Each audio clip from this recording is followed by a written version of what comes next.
I've been asking Google and ChatGPT a very popular question lately about the space field. Is Sean Duffy ruining NASA? Or another question is why Elon Musk is attacking Sean Duffy? And the question and the answers were not so surprisingly. So I've asked also, is Sean Duffy ruining NASA to ChatGPT?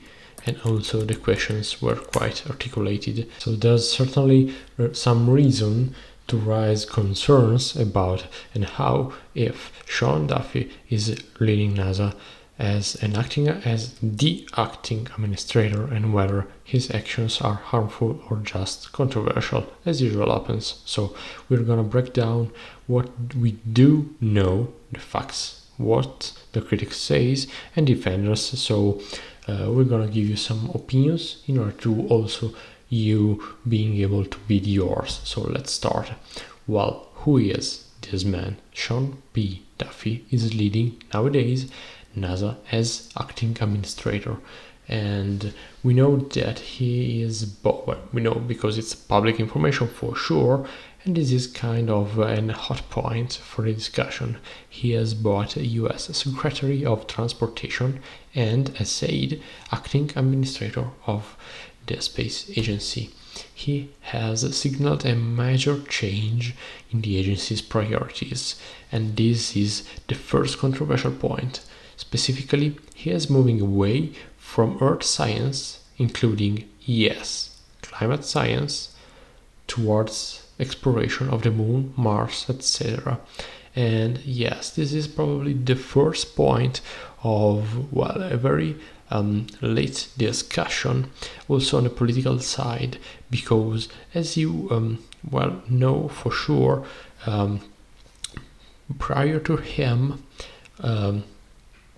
there was another guy that was put as an acting administrator of the agency due to political reasons.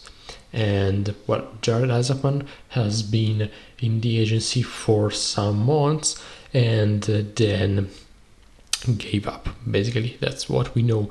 This is probably due to political reasons, as political reasons were the basis behind the fact that he was appointed as the leading administrator of the agency. Now, this is kind of important, but not the only point. So we also know that he has suggested that the agency will open up the lunar landing contract. And yes, we have made a video about this, so I'll give you the link here and also the card in the video. You can watch it. So the agency will open up and has already done lunar landing contract for the Artemis program, particularly starting from the third mission, the one that will see humans back on the moon surface. And this contract will open up to more competition, which is beyond SpaceX.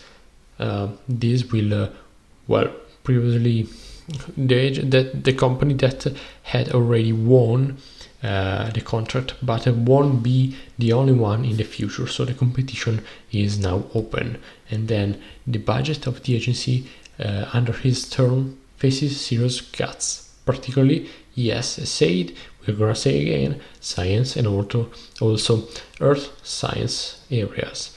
And the workforce is also under pressure.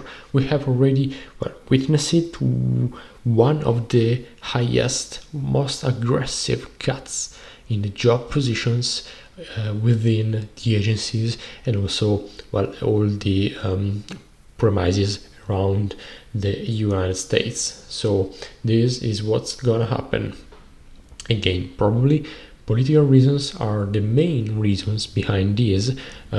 We're just trying to give you some facts, not to give you our personal opinion, in order to let you free of building your personal opinion.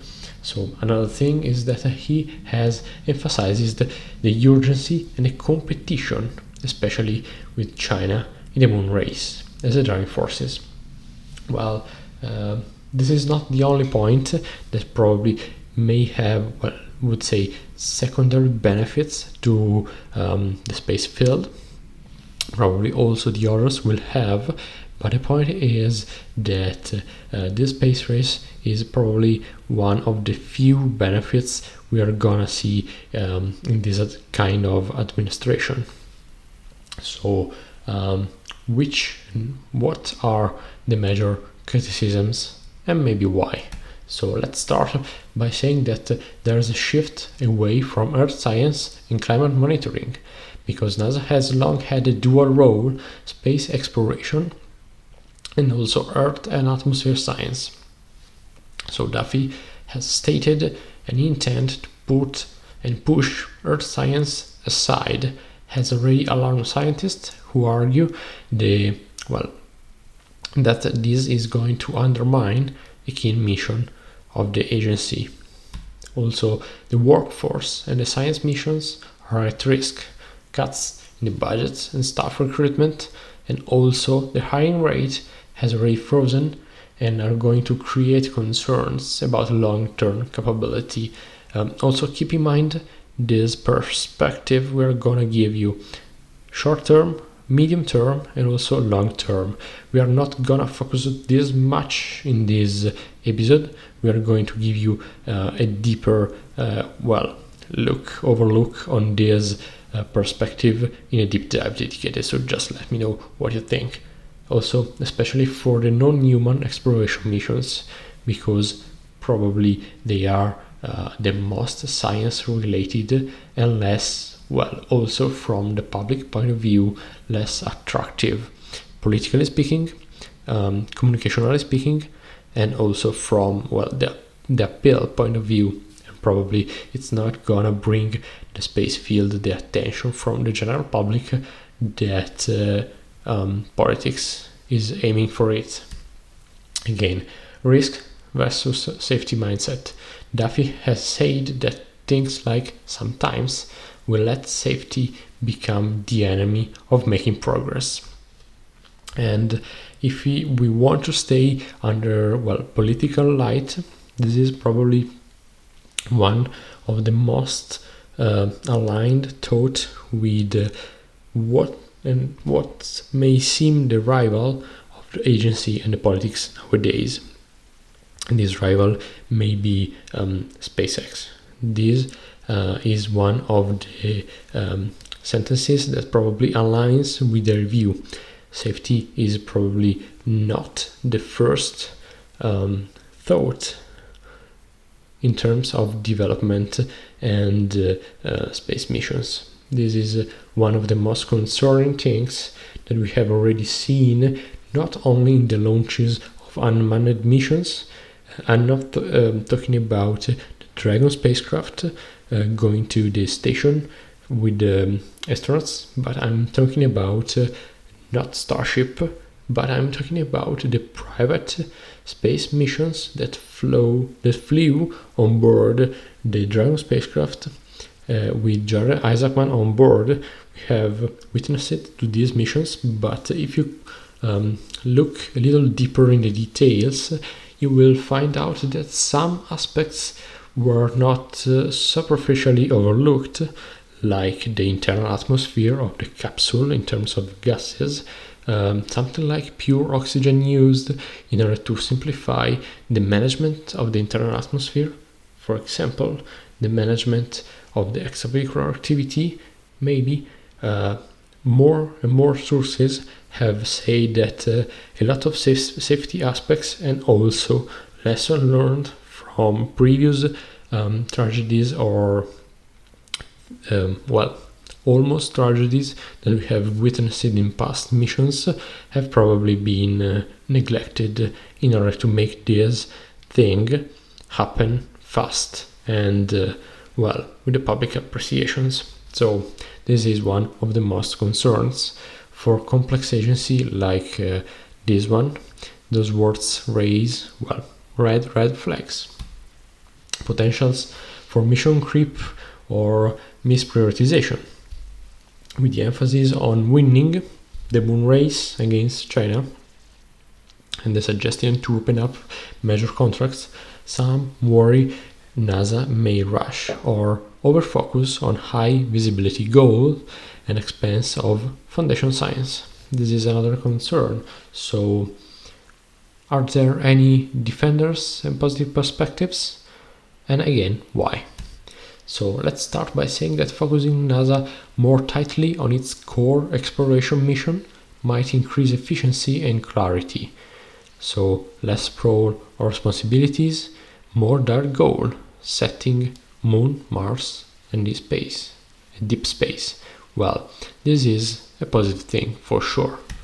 Also opening up the competition rather than relying on one contractor could improve innovation and cost effectiveness. Yes, this is another very positive thing. Not much to say. Emphasizing US leadership in space is politically popular and also may galvanize funding and support from certain quarters, also from the private side, that are going to see a more business-oriented mentality in the administration of the agency. So they are for sure more prone in investing their private monies in something that is not just a flag for the country, but also trying to build something effectively.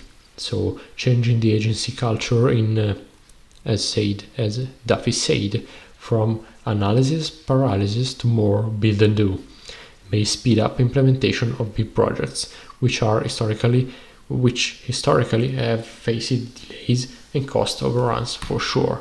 So, is he ruining the agency? Well, his leadership introducing significant risks and also could lead to serious damage if things go wrong. This is an important aspect to consider. So, short term, as I promised at the beginning, let's focus and try to look also over time perspective, starting from the short term. Some new momentum and clarity, but also signs of neglection for long-term science and institutional health.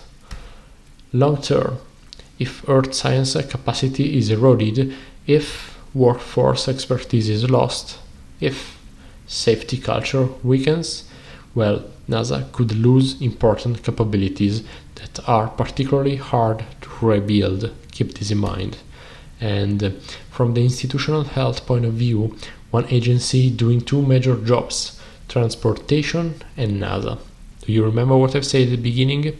He is both the Minister of Transportation and also the acting administrator of the agency.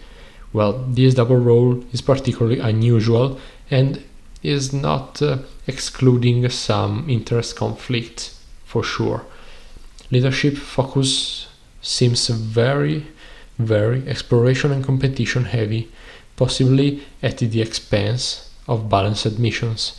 This may have a double point of view. One positive, where you have a limited budget, not because you choose, but because you are obliged to have.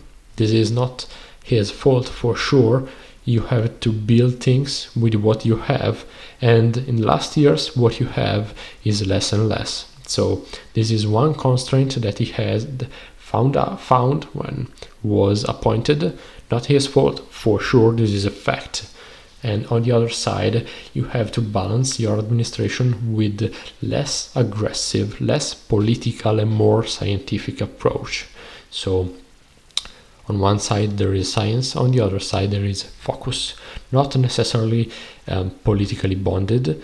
So this may be positive for having